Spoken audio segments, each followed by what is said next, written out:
Debout pour lire sa parole.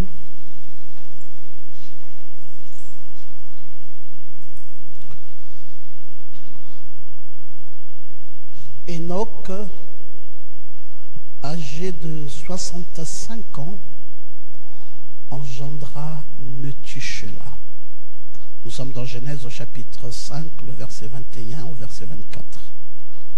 Enoch, après la naissance de Methuselah, marcha avec Dieu 300 ans et il engendra des fils et des filles. Tous les jours d'Enoch furent de 365 ans. Enoch marcha avec Dieu, puis il ne fut plus parce que Dieu le prit. Amen. Que Dieu bénisse sa parole. Veuillez vous asseoir. Alors, dans notre étude sur l'arche, le mystère de l'arche de Noé, nous avons déjà vu une première partie de cette étude qui consistait à comprendre c'était quoi cette arche, qu'est-ce que ça signifiait et de quoi avait été composée l'arche et pourquoi nécessairement il a fallu qu'une arche soit là en ce temps-là. Donc on a eu tout le temps, tout le décor possible de comprendre la première partie de ce mystère. Donc nous avons compris pourquoi il fallait qu'il y ait une arche. Et vous avez tous compris que c'était un âge très mauvais. C'était un âge où il y avait beaucoup de péchés. C'était un âge où le mal s'était accentué. Et Dieu voulait vraiment mettre un terme avec ce mal. Il a suscité un prophète du nom de Noé et il lui a donné la recommandation de se faire une arche, de sauver ceux-là qui pouvaient encore marcher avec Dieu et de faire périr tous ceux qui vivaient dans le péché, tous ceux qui vivaient dans le mal. Nous avons vu cela. Nous avons aussi vu de quoi avait été constituée cette arche. Cette arche, c'était quoi en vérité? Et nous avons compris tout de suite que cette arche avait été faite de bois de gopher. Et nous avons compris pourquoi est-ce qu'il fallait que ça soit le bois de gopher, à cause de sa flexibilité et parce que c'était un bois tendre. Et nous avons aussi vu qu'est-ce qu'il y avait à l'intérieur, parce que le bois de gopher seul n'avait pas suffi pour faire cette arche. Il fallait aussi introduire la poix à l'intérieur et nous avons eu le temps d'étudier c'était quoi cette poix. Donc on a avancé suffisamment et on a défini c'était quoi cette arche. Et jusque-là, nous avons déjà compris qu'ils étaient 8 qui étaient entrés dans cette arche. Donc il y avait Noé et sa femme, et il y avait Sem et sa femme, Cam et sa femme, et Japheth et sa femme. Et puis, dans ce temps de Noé, il y a un personnage qui va introduire dans la deuxième partie de notre enseignement, qui est Enoch. Enoch était aussi un prophète, et un grand prophète de taille. Et la Bible nous dit que cet Enoch-là, qui était le tout premier homme à bénéficier de la grâce d'un enlèvement, a vécu 365 ans et qu'il a marché avec Dieu pendant 300 ans.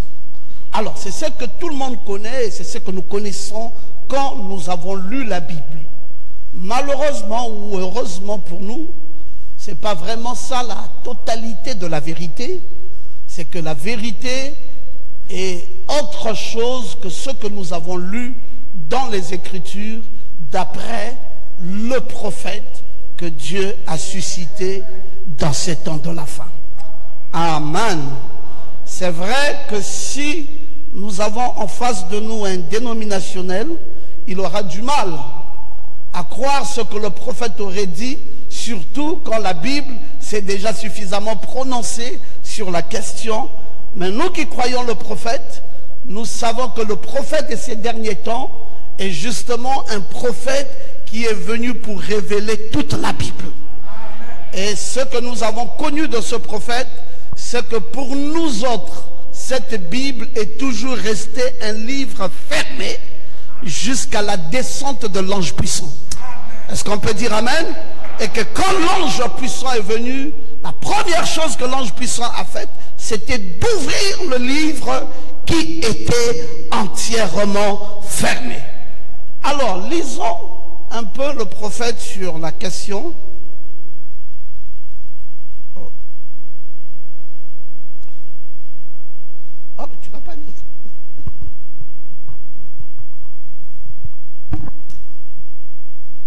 Ça, c'est le service de Jean-Olivier, ça. Quand Jean-Olivier n'est pas là, on sent ça toujours.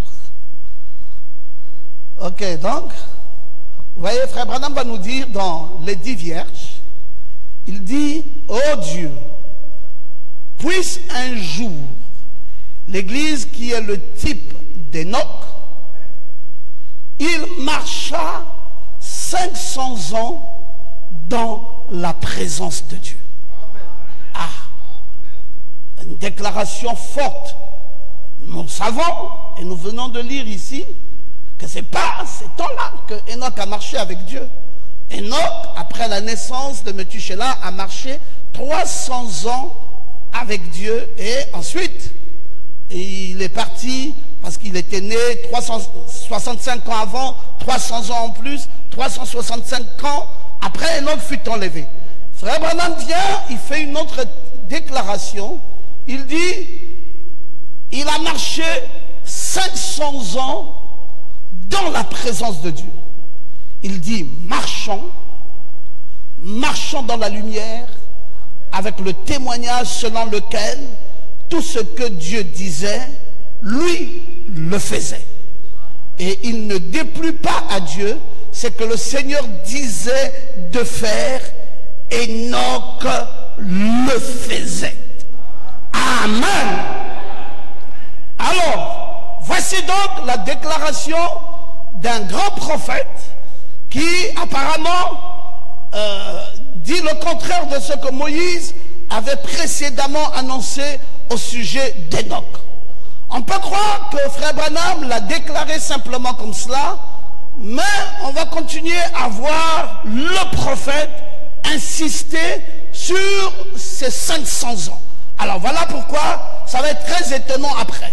Dans le premier saut, et le premier saut ici, c'est quand l'ange est descendu, c'est quand Frère Branham reçoit des instructions sérieuses, c'est quand il nous dit que tout ce qui a été révélé dans les sceaux d'un bout à l'autre, c'est ainsi dit le Seigneur. Et là, dans ce premier saut, Frère Branham nous dit, c'est Enoch qui était le type de l'épouse. Il dit Enoch, il dit Noé est passé par, il dit l'épouse, il est passé par la période de tribulation. Il a souffert, il est devenu ivrogne et il est mort. Mais Enoch a marché devant Dieu pendant 500 ans. Et il a reçu le témoignage qu'il était agréable à Dieu et qu'il avait la foi de l'enlèvement. Il s'est simplement mis à marcher et il s'est élevé dans les cieux et il est rentré à la maison sans même goûter à la mort. Il n'est pas du tout mort. Est-ce qu'on peut dire amen? Alors là, c'est établi. Frère Branham est clair. Pour lui, il n'en est pas question de ces 365 jours de la, an plutôt de la vie d'Enoch où il aurait marché 300 ans. Frère Branham pense que Noé, plutôt Enoch, a marché 500 ans avec le Seigneur. Alors, repartons dans la généalogie pour comprendre un certain nombre de choses avant de valider la déclaration. Certes, cette déclaration du prophète est déjà validée, mais comprenons-la mieux. Dans Genèse, au chapitre 5, au verset 21, le prophète la Bible dit que Enoch, âgé de 65 ans, a engendré Methushélah. Genèse 5, 25 dit que Methushélah, âgé de 187 ans, engendra Lémec. Genèse 5, 28 dit Lémec, âgé de 182 ans, engendra un fils, il lui donna le nom de Noé. Alors, quand on prend les 65 plus les 187 plus les 182 ans, ça nous fait un total de 434 ans. Bon, donc, ça veut dire quoi? Ça veut dire que quand Noé naît, Enoch a 434 ans. Or, si donc quand Noé naît, Enoch a 434 ans, Enoch a 434 ans, quand Noé doit naître, ça veut dire que Noé, l'arrière-petit-fils d'Enoch, est susceptible d'être vu par Enoch de son vivant. Bon, maintenant, si Enoch n'a vécu que 365 ans, ça veut dire que Noé, quand il est venu au monde, Enoch n'y était plus. Est-ce que quelqu'un peut dire amen? Voilà donc la thèse qui est établie. Soit donc Noé vient au monde, Enoch n'y est plus. Soit donc Enoch est toujours vivant, et pendant que Noé est là, son arrière-petit-fils. Alors donc, si Noé est là, que va-t-il se passer? Bon, maintenant, écoutons la suite de Frère Branham. Il dit qu'Enoch a vécu 500 ans. Quand Noé naissait, Enoch avait 434 ans. Quand Enoch fut enlevé, Noé, lui, il avait 66 ans. Ça veut dire que tous les jours de Noé avaient été de 950 ans. C'est ça la vie qu'a vécu Noé tous les jours de sa vie. Noé a vécu 950 ans. Noé, âgé de 500 ans, va engendrer 3 enfants. Sem, Cam et Japheth. Voilà une autre chose. On nous dit que c'est la même année que les 3 enfants de Noé sont nés. Noé n'avait pas plusieurs femmes. Noé n'avait pas 3 femmes. Noé n'avait qu'une seule femme. Mais la même année, ces 3 enfants sont nés. Étaient-ils des triplés? Est-ce que les enfants, 3 enfants de Noé, étaient-ils des triplés pour être nés la même année? Alors, puisqu'ils avaient tous la même mère, ils n'avaient pas des mères différentes. Ou alors, cette mère pouvait faire 7 mois un enfant, elle accouche, et puis elle prend une grossesse rapidement, et puis 3 mois plus tard elle accouche, et puis au cours de la même année, elle prend encore un autre enfant, et puis elle finit par accoucher un autre enfant.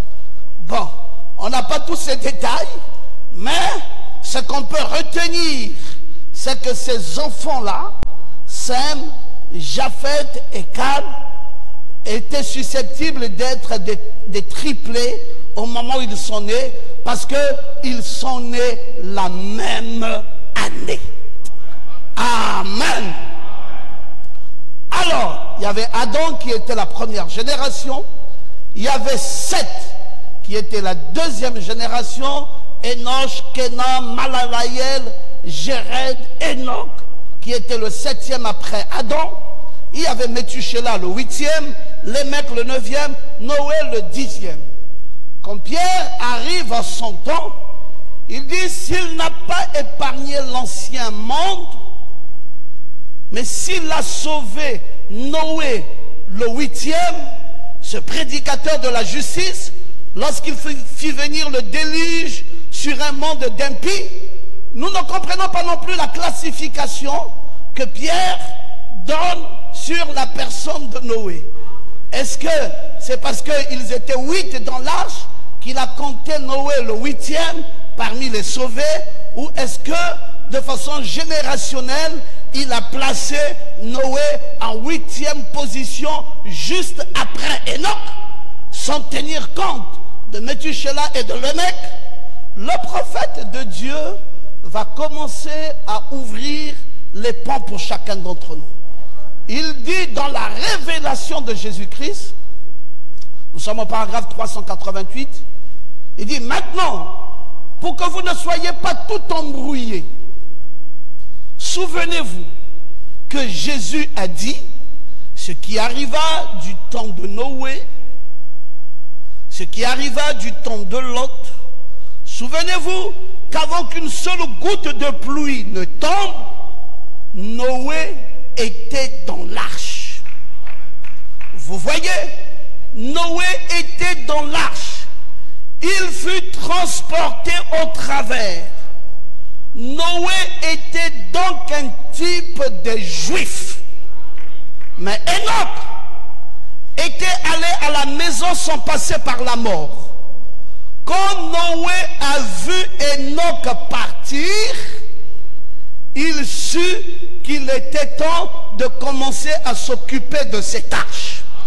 Donc frère Branham confirme qu'effectivement, Noé et Enoch vont vivre dans la même période. Ce n'est pas que Enoch est déjà parti et Noé vient au monde. Non, il précise que quand Noé a vu Enoch partir, Noé naît quand Enoch a 434 ans. Et Enoch part quand il a 500 ans.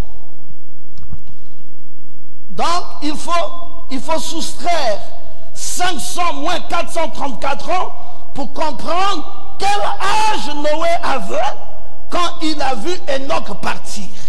Noé avait donc 66 ans. Amen. Donc, Noé a 66 ans quand il a vu Enoch partir dans l'enlèvement. C'est comme ça que Enoch commence à bâtir cette arche. Donc, Noé ne bâtit pas cette arche avant qu'il n'ait vu Enoch s'en aller.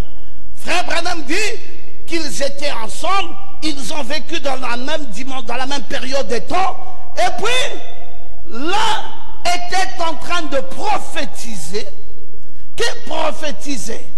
Qui était celui-là, l'acteur principal?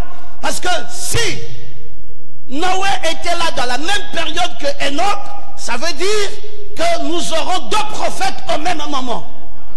Alors, peuvent-ils prophétiser? Deux prophètes peuvent-ils prophétiser au même moment? Frère Branham dit non, c'est pas possible. On ne peut pas avoir pour la même période de temps deux prophètes majeurs. Est-ce que vous pouvez dire amen à ça? Donc quand Dieu suscite un prophète majeur, il faut qu'il ait fini avec ce prophète avant qu'il ne suscite un autre prophète. Mais les deux prophètes majeurs prophétisant dans la même période de temps, ce n'est pas possible. Alors c'est pour cela justement que Noé, lui, il a déjà 66 ans, ce monsieur a 500 ans, puisqu'il marche parfaitement avec Dieu pendant 500 ans, et Noé l'observe. C'est lui l'acteur. C'est lui qui a le message de l'enlèvement. Oh, dites encore amen, très bien. Et Noé l'observe. Noé dit que je ne peux rien faire aussi longtemps que ce dernier ici est encore sur la scène. Alors Noé le regarde et frère Branham dit, Noé était donc un type de juif. Noé n'était pas un type de nation. Il dit qu'il était un type de juif. Mais Enoch, lui, il était allé à la maison sans passer par la mort. Enoch était un type de l'église. Et quand donc Noé a vu que Enoch est parti, il a su tout de suite qu'il est temps de commencer à s'occuper de cette arche. Mais quand Noé s'occupe de l'arche, aucun fils de Noé n'est né. Parce que Noé a 66 ans et les enfants de Noé naissent quand Noé a 500 ans. Amen. Donc ça veut dire que Noé construit l'arche seul. Il ne construit pas cette arche avec le soutien de ses enfants.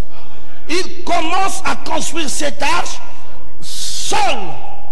Et il va construire seul pendant beaucoup de temps jusqu'à ce que finalement il ait 500 ans. C'est quand il a 500 ans que les premiers enfants, disons tous les 3 enfants nés de la même année, vont naître. Alors quand ils vont naître, quand est-ce que Noé voit le déluge? Noé voit le déluge à 600 ans. C'est à 600 ans que le déluge arrive. Alors vous pouvez commencer par comprendre un certain nombre de choses. Noé est en train de construire l'arche. Et ce même Noé, avant le déluge, va prêcher 120 ans. Dites encore amen, très bien. Donc, Noé est supposé rentrer dans l'arche à 600 ans, parce que le déluge arrive à 600 ans, et lui n'est resté dans l'arche que 7 jours. C'était ça le temps d'attente. Pendant qu'il avait 600 ans, il est resté 7 jours, et puis la pluie a commencé à tomber, et le déluge est arrivé. Maintenant, quand le déluge arrive, les enfants de Noé sont nés quand Noé avait 500 ans. Ça veut dire qu'au moment du déluge, les enfants de Noé ont 100 ans. Est-ce que quelqu'un dit amen? Mais Noé a prêché 120 ans. Donc ça veut dire que avant même que les enfants de Noé naissent, 20 ans avant, Noé avait commencé à prêcher. Et il avait déjà fait l'arche, et il a commencé à prêcher. Et ce n'était pas donc une prédication adressée essentiellement à sa famille. Oh, j'aime qu'on puisse dire amen. C'était une prédication adressée à d'autres types de personnes qui n'étaient même pas les enfants de Noé en cette époque. Puis, les enfants de Noé vont naître. Quand les enfants de Noé naissent, Noé continue à prêcher. Mais un truc bizarre, c'est que tout le beau monde à qui Noé a prêché l'évangile n'ont pas été touchés par la parole. Et la chose curieuse, c'est qu'à la fin de tout, il n'y a que les enfants de Noé et leurs épouses qui vont finir par accepter le message que Noé va prêcher. Mais le message que Noé prêche n'est pas le message de l'épouse. L'épouse, elle est déjà partie dans l'enlèvement. Si vous voulez, l'épouse, elle a déjà disparu. Oh, j'aimerais que quelqu'un dise amen. Donc cette épouse, elle a déjà disparu. Et Noé est en train de continuer un travail. Mais vis-à-vis de qui? Vis-à-vis de ces Juifs. C'est pour cela que le frère Branham est précis. Il dit Noé était donc un type des Juifs. Mais Enoch est allé à la maison sans passer par la mort. Et quand Noé a vu Enoch partir, il a su qu'il était temps de commencer à s'occuper de cette arche. Or, si Noé avait vécu 365 ans, Noé ne l'aurait pas vu partir. Noé serait venu peut-être 69 ans après que Enoch soit déjà parti. Donc, ça n'aurait pas été possible que Noé le voie. Parce que Noé serait né, Enoch est déjà parti. Mais frère Branham, affirmant les 500 ans, continue à nous montrer, preuve par preuve, que le travail, la dispensation va changer et le Dieu Tout-Puissant qui a croisé les bras, après qu'il ait fini avec la dispensation des gentils, va maintenant se retourner vers les Juifs. Et frère Branham nous montre que ce croisement de mains qui constitue l'œuvre de la croix va se faire, et ce changement de dispensation va également se faire une fois que Noé voit Enoch s'en aller dans l'enlèvement. Alléluia. Est-ce qu'on peut acclamer le Seigneur pour cela? Vous voyez? Et c'est ce que je commençais à retracer pour vous ici. Noé a commencé à construire l'arche à 66 ans. Et il a eu son premier fils à 500 ans. Et il a prêché 120 ans. Et il est rentré et sorti de l'arche à 600 ans. Et il a encore vécu 350 ans pour finalement mourir à 950 ans. Donc Noé a commencé la prédication à 480 ans, 20 ans avant que le premier fils, le deuxième et le troisième fils ne naissent. Et 100 ans en plus, et seule sa famille va croire. Amen. Une chose terrible dans les temps de Noé. Une incrédulité sans pareil. Et frère Branham confirme qu'on ne peut pas avoir deux prophètes majeurs sur la terre au même moment. Il dit il n'y a jamais eu deux prophètes majeurs sur la terre en même temps. Vous voyez, chaque homme est différent. Il a une nature différente. Si Dieu peut s'emparer d'une personne, c'est tout ce qu'il lui faut, juste dans sa main. Il fera tout ce qu'il voudra et il ne lui en faut qu'une seule. Et il dit au jour de Noé, un seul prophète majeur, au jour de Élie, un seul prophète majeur, au jour de Moïse, un seul prophète majeur. Et donc Dieu ne va jamais avoir deux prophètes majeurs au même moment. C'est pour cela Noé ne peut pas entrer en action aussi longtemps que Enoch est là en train d'opérer. Donc il faut que Noé observe, qu'il se taise, qu'il reste calme, qu'il attende le coup de sifflet de Dieu. Et quand la dispensation d'Enoch va prendre fin, automatiquement, Noé va entrer en scène.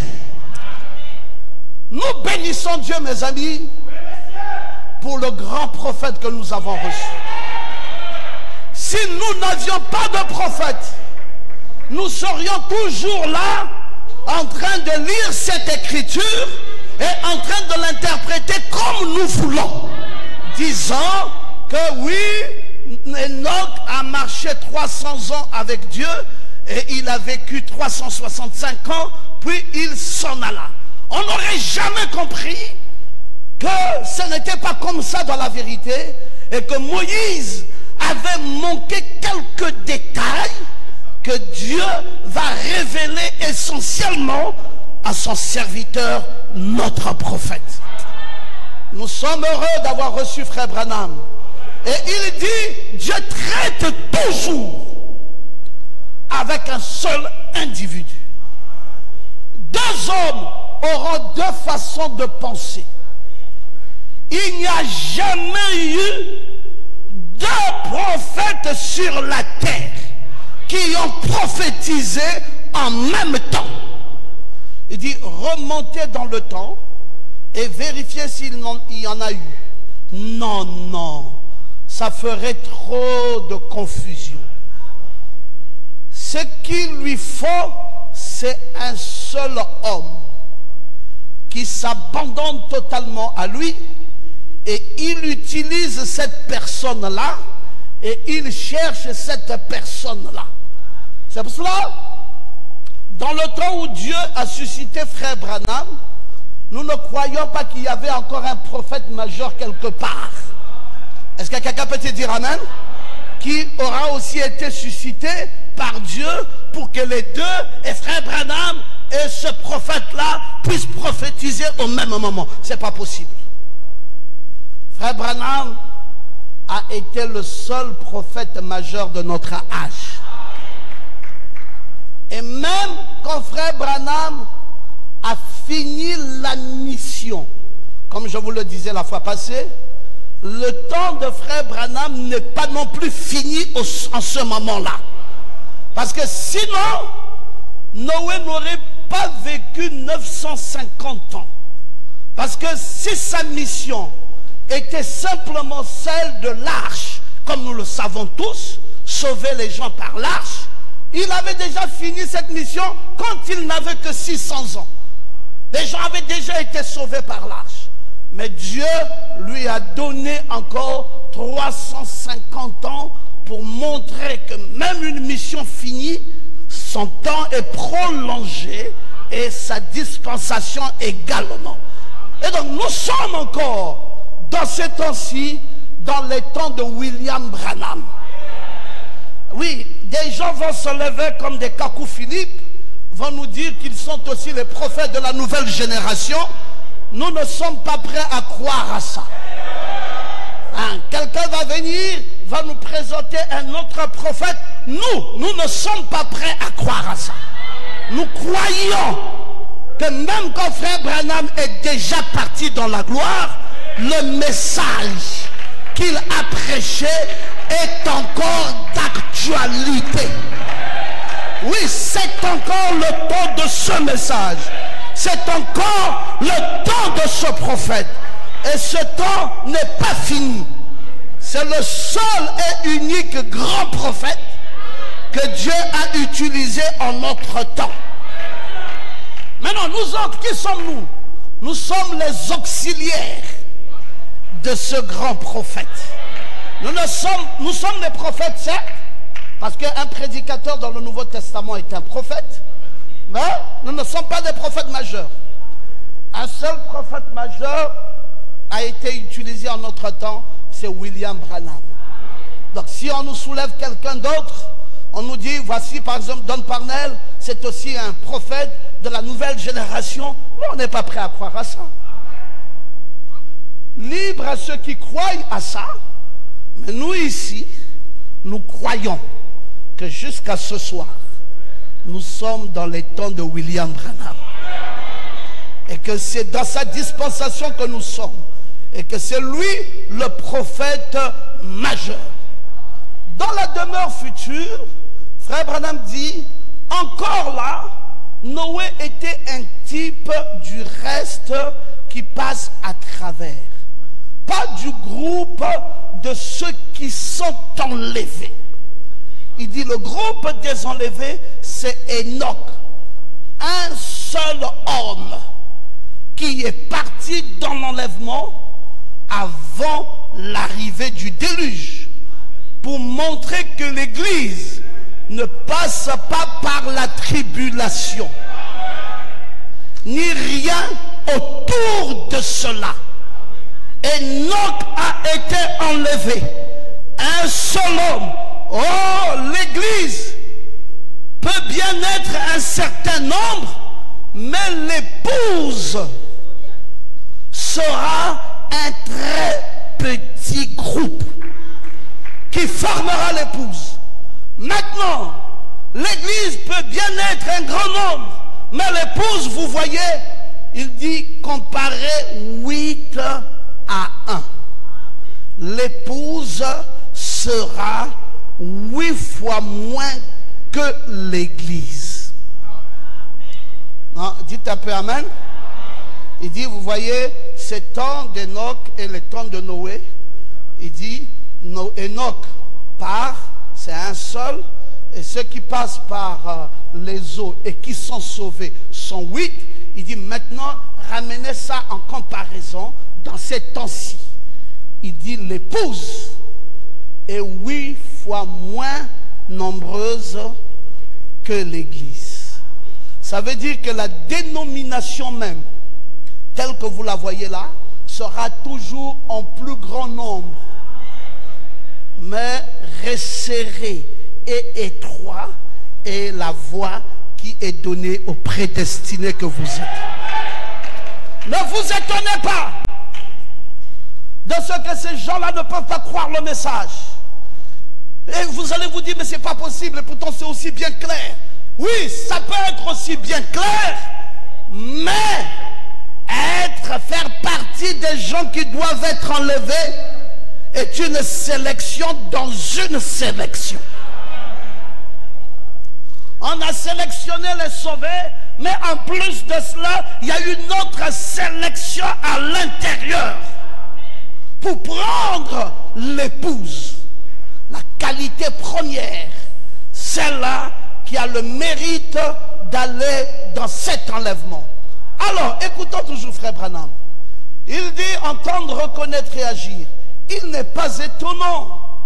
Ce qui arriva au temps de Noé, oh, ne l'oubliez pas, Noé n'était pas le type de l'église.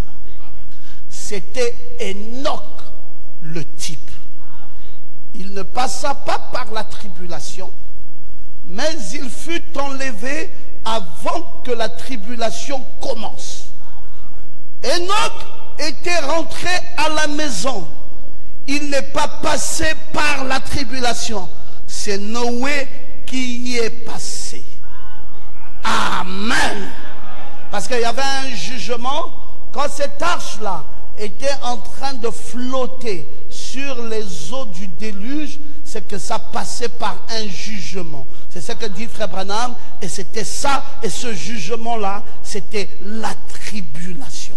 Parce que sous ces eaux, il y avait des cris, il y avait des pleurs, il y avait des gens qui mouraient en cascade. Et c'était vraiment, oh, Dieu n'avait pas pitié de tout cela. C'était un jugement, mais un jugement sévère à l'endroit du péché, de tous ceux qui n'ont pas voulu vivre en harmonie avec la parole de Dieu. Ils devraient passer par ce jugement-là, et c'était sévère. Pendant ce temps où lui, Enoch, est déjà parti dans l'enlèvement. Il a déjà disparu. Il n'est plus du nombre de ceux-là. Et Noé est en train de traverser cette tribulation ou ce jugement. Suivant davantage le prophète, il est convenable que nous accomplissions toute justice. Dans les jours d'Enoch, oh, juste avant le déluge, lorsque Enoch regarda là dehors, il vit Noé en train de construire cette arche. Enoch était un prophète. Enoch savait qu'il était un type. Il savait qu'il devrait donner un exemple avant que le déluge ne vienne. Ainsi, un après-midi, il a été convenable pour lui de faire une promenade. Il était convenable pour lui de faire cette promenade avec Dieu. Pour une certaine raison, il changea de chemin ce jour-là. Au lieu de faire le tour de la colline, il a pris la grande route du roi. Et il a juste continué à marcher, et on ne le trouva pas parce qu'il ne fut plus. Mais il était engagé dans la grande route du roi. Amen. Et donc Enoch part. Noé est là maintenant, travaillant pour l'arche, jusqu'à ce que ses enfants viennent. Noé continue encore et il commence à prêcher l'évangile pour sensibiliser les gens dans le fait qu'ils doivent rentrer dans cette arche. Et les gens vont rester dans leur incrédulité, ils vont refuser de croire et le jugement va arriver. Mais pendant ce temps, l'épouse, elle, est déjà partie dans la gloire. Dieu se cache et se révèle dans la simplicité. Rappelez-vous, ils ne s'en sont pas rendus compte jusqu'au jour où ils entrèrent dans l'arche. Alors ce fut trop tard. La Vierge folle ne s'était pas rendue compte jusqu'au moment où elle est retournée et a trouvé que la Vierge sage était partie. Et alors, elle est restée pour la tribulation. Aucun bon enseignant ne croit que l'Église, l'épouse. C'est l'Église, petite e, qui passe par la tribulation, mais pas l'épouse. L'Église y passe pour la purification, assurément, sous le 6e sceau. C'est vrai, il en sera demain pour Israël, pour les 144 000, mais pas pour l'épouse. L'épouse est pardonnée et elle va directement dans la gloire, dans l'enlèvement. Est-ce que vous pouvez dire Amen? Donc nous ne comparerons jamais ces églises dénominationnelles à nous aujourd'hui. Ils n'ont pas reçu ce qui peut leur donner la substance, qui peut leur donner la foi pour qu'ils soient enlevés. Ils n'ont pas reçu les sceaux, ils n'ont pas reçu la totalité de la parole, ils n'ont pas reçu la nuée de gloire, ils n'ont pas reçu la descente de l'ange puissant. Donc, nous avons quelque chose.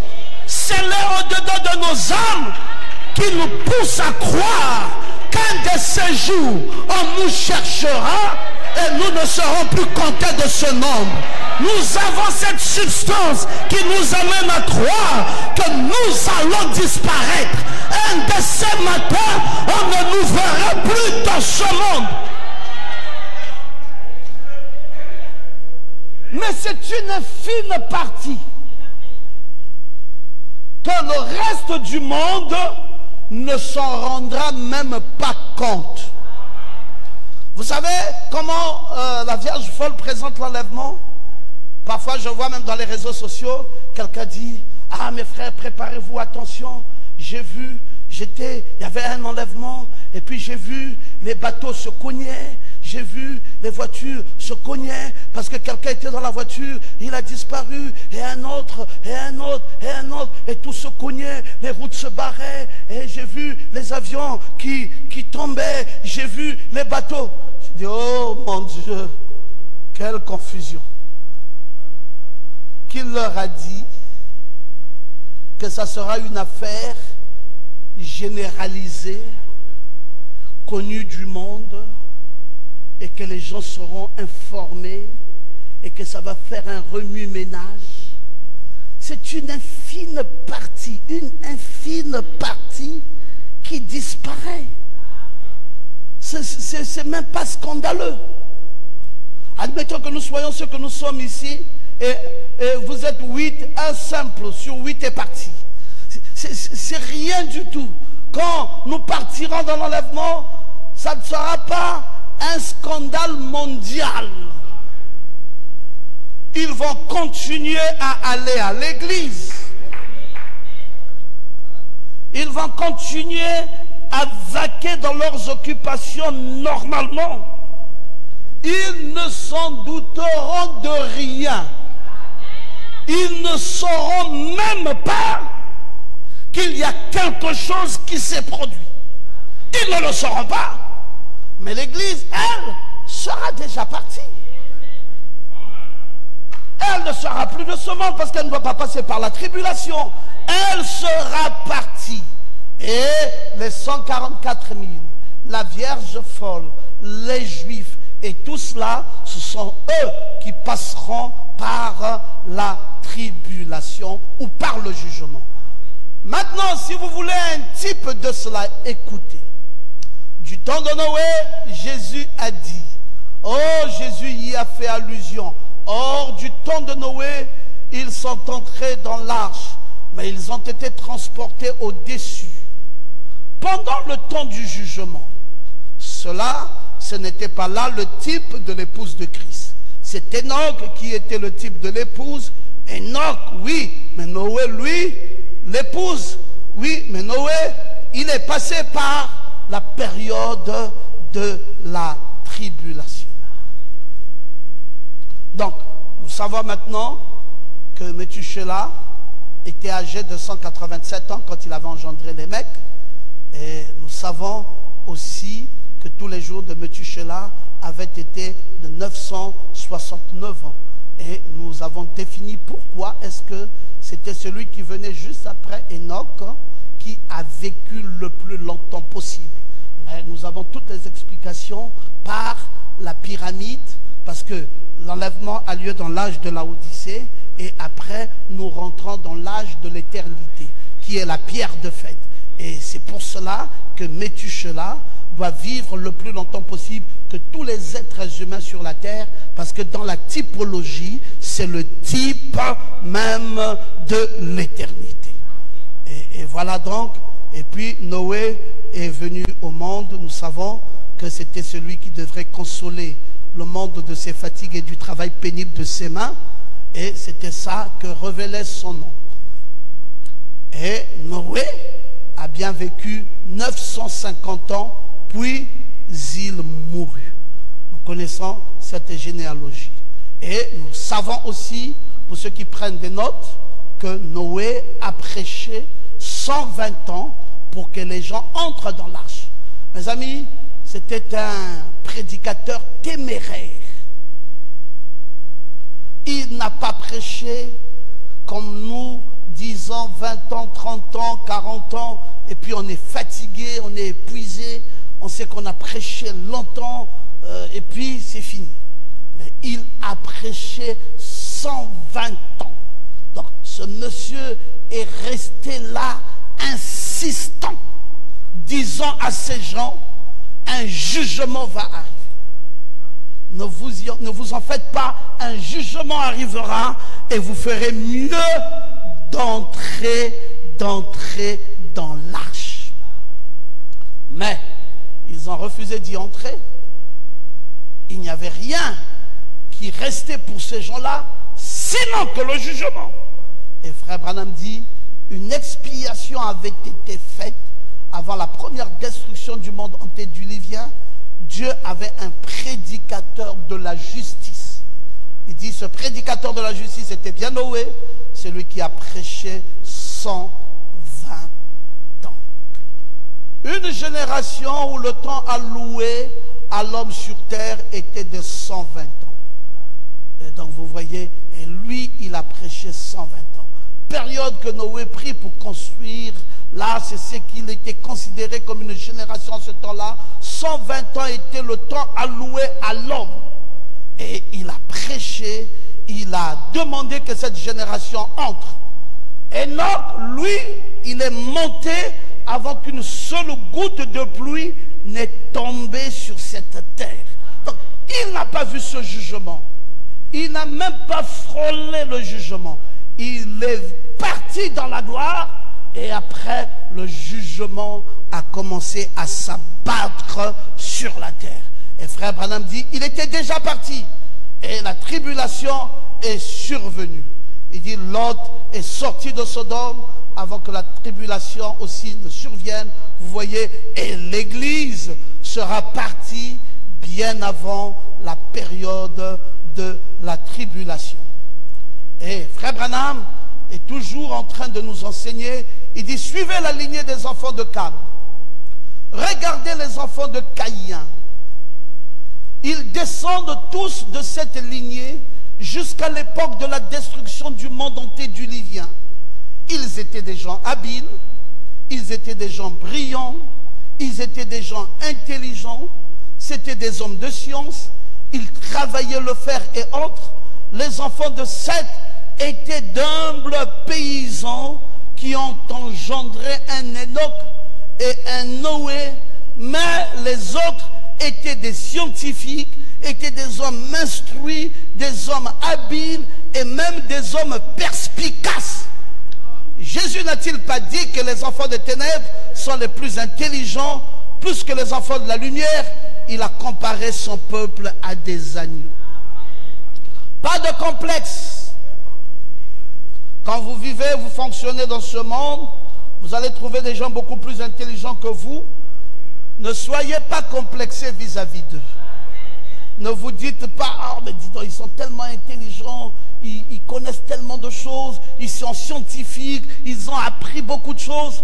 Attention avec la lignée de la sémence du serpent. Frère Branham nous décrit cette lignée comme des gens très intelligentes Il dit c'était des gens très habiles, c'était des gens très brillants et c'était des hommes de science. Ils travaillaient le fer, ils faisaient tout cela, mais est-ce qu'ils ont bénéficié d'une grâce? La grâce est passée par-dessus leur tête. Ils ne pouvaient même pas comprendre la nécessité de croire Dieu dans la simplicité.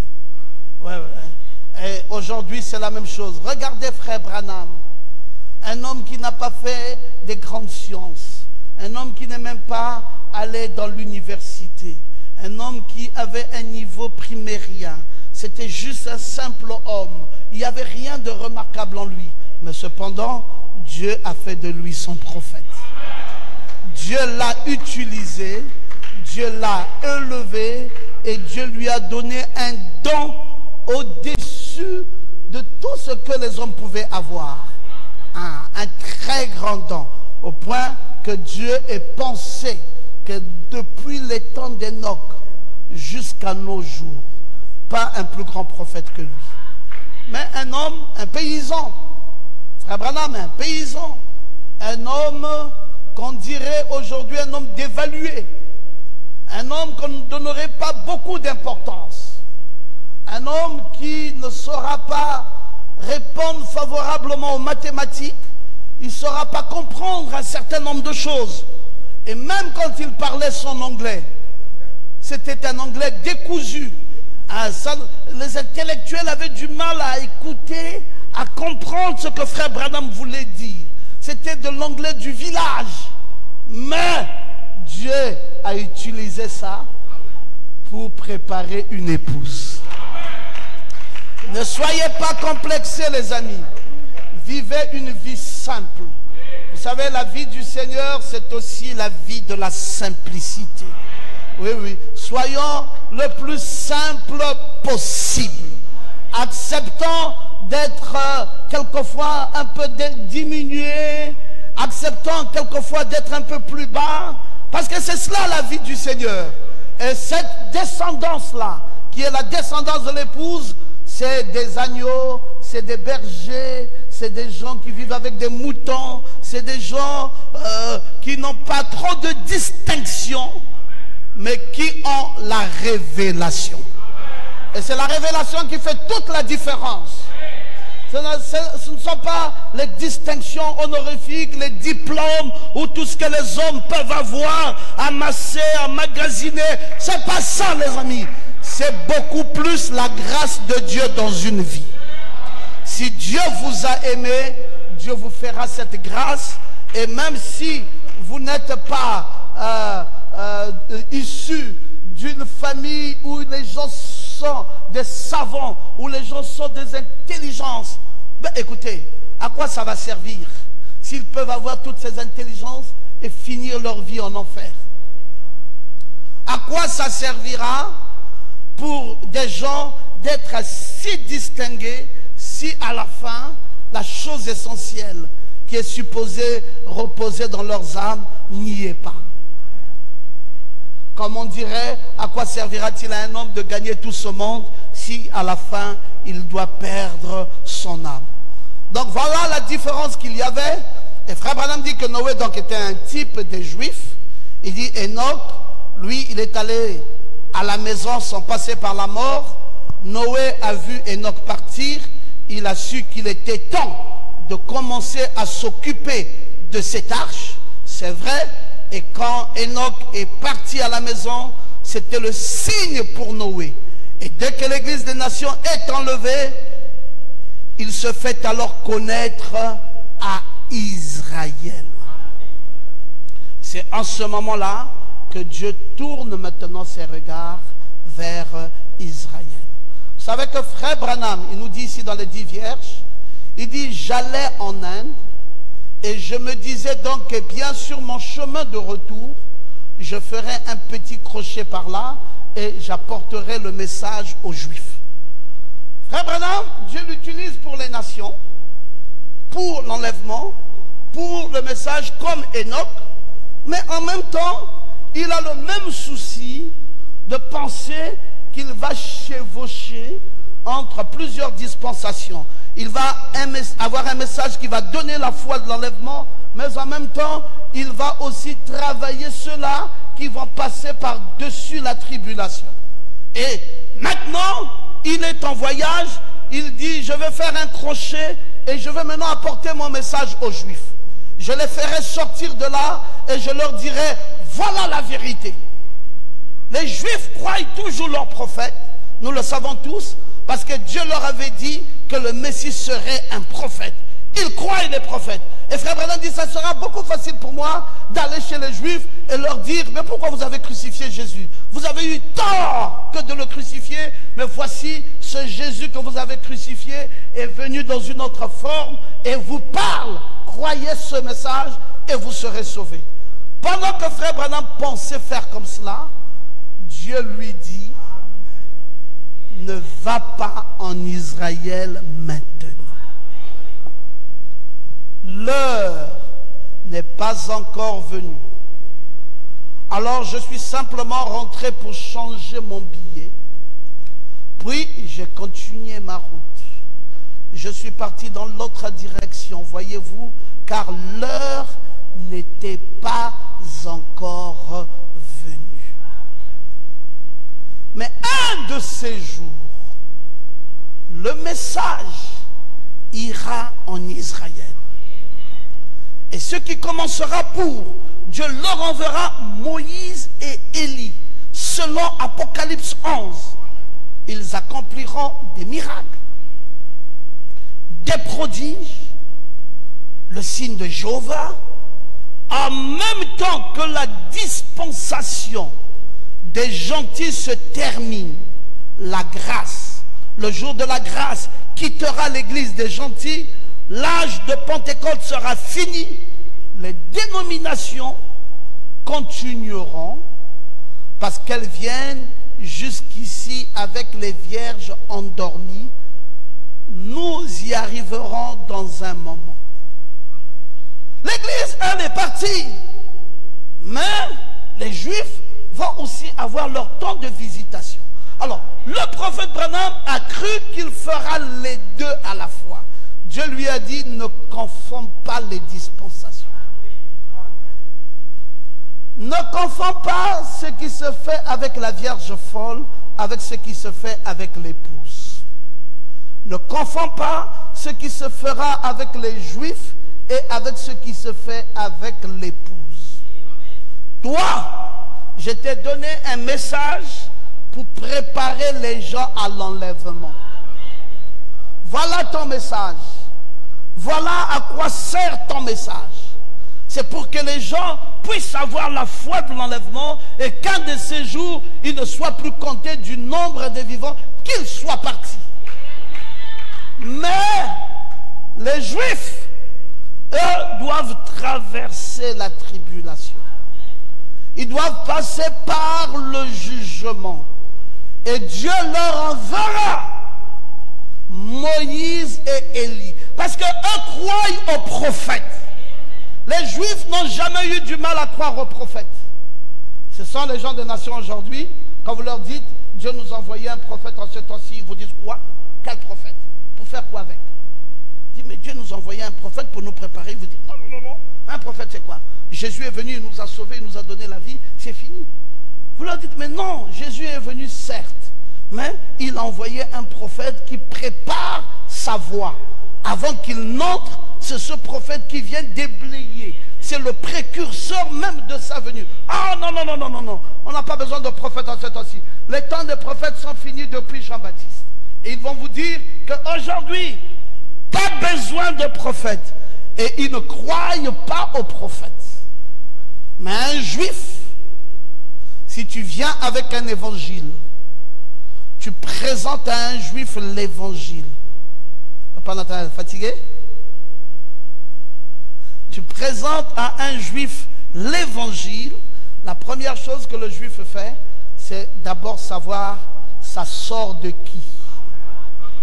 Parce que lui veut se rassurer que ça vient d'un prophète. Ah, eux croient les prophètes facilement. Depuis tout le temps, ils savent que Dieu ne peut pas parler en l'air. Et que Dieu ne peut pas non plus utiliser tout le monde au même moment. Tout le monde ne peut pas aller apprendre la théologie et chacun sortant de là avec un diplôme disant qu'il peut enseigner Dieu. Non, un juif ne croira pas ça. Un juif sait que nous sommes tous croyants et Dieu suscite un prophète. Et c'est par ce prophète que nous serons guidés. C'est par ce prophète que nous serons gardés. C'est par ce prophète que Dieu nous parlera. Amen. Dieu dit donc à frère Branham, ne va pas là-bas en Israël. L'heure n'est pas encore venue. Alors je suis simplement rentré et j'ai changé mon billet. Puis j'ai continué ma route. Je suis parti dans l'autre direction, voyez-vous, car l'heure n'était pas encore venue. Mais un de ces jours, le message ira en Israël, et ce qui commencera, Dieu leur enverra Moïse et Élie selon Apocalypse chapitre 11. Et ces deux grands hommes de la Bible, pour attirer l'attention des Juifs, vont reproduire ce qu'ils ont fait dans le passé pour que les Juifs reconnaissent l'efficacité de leur travail. Nous savons que Élie, de son temps, a fermé les cieux. Nous savons que Moïse, de son temps, a porté un jugement. Alors tous ces miracles-là, ces prodiges, ces signes de Jéhovah vont s'accomplir en même temps que la dispensation des gentils va se terminer. Et les dénominations, comme je vous l'ai dit, vont continuer tout bonnement.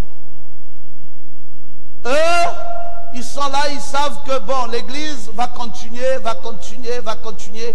Parfois, ils arrivent quand même à parler de l'enlèvement. Ils vous disent, oui, nous irons dans l'enlèvement. Mais bon, ils ne connaissent rien de l'enlèvement.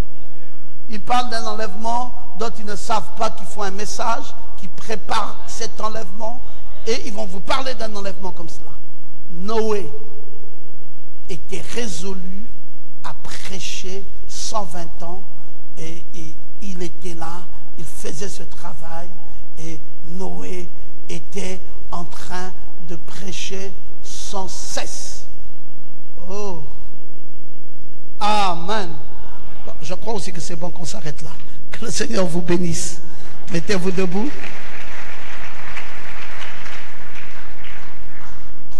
Gloire à Jésus. Ah voilà, un changement de dernière minute par rapport au corps de la sœur Judith.